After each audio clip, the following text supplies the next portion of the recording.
What up, Internet? TV Geek here with a recap of True Blood. And it was classic True Blood. I mean, I miss not having the counterpart of Mad Men. Like, I love having super serious drama with, like, absolute ridiculous camp. Okay, we meet up with Sookie, and she's in some, like, cloud land. And it takes her all of 1 minute to be bitchy to the person who just saved her life. You know how many times I could have used a fairy godmother? Well, you're still alive, aren't you? It's classic Sookie. And then we see Gary Cole, aka Lumberg, aka Stark's old partner on The Good Guys.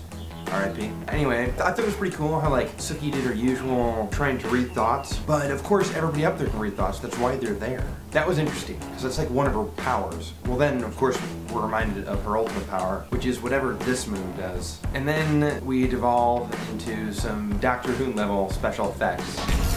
And don't worry, Sookie back on the mainland is still just as bitchy. I can't believe you gave up on me. Alright, so anyway, Bill steps in and saves the day when Andy shows up and is like, "Where have you been? We've been looking for you." And Bill's like, "Oh, I knew where she was the whole time." The only person there who reacts accordingly is the guy who's like V. Like, everyone else is like, "Oh, you're so silly. I'm sorry, but we've been combing the lake for your dead body for a year." People love to hate. I don't know what's going on with these birds. It's only like midnight right now. Usually you hear birds when the sun comes up. I study them.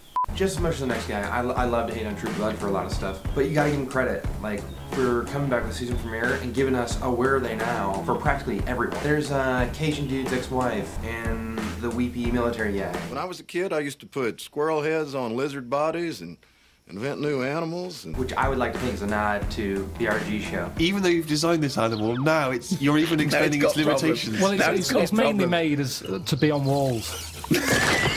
I definitely feel like Alan Ball watched himself some Robert Altman during the break, because there were at least 3 moments of some overlapping dialogue. Have you had a try of the Lumiere fruit? No, I haven't. It's really very good. Not hunk of a taste. It was cracking me up. No, Really?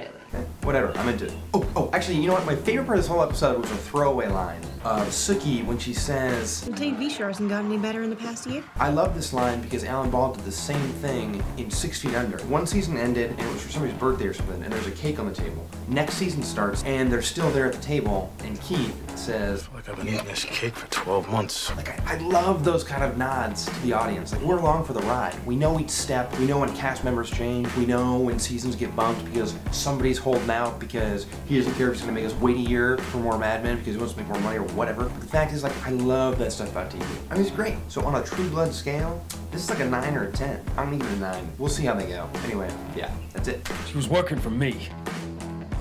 Vampire business. What?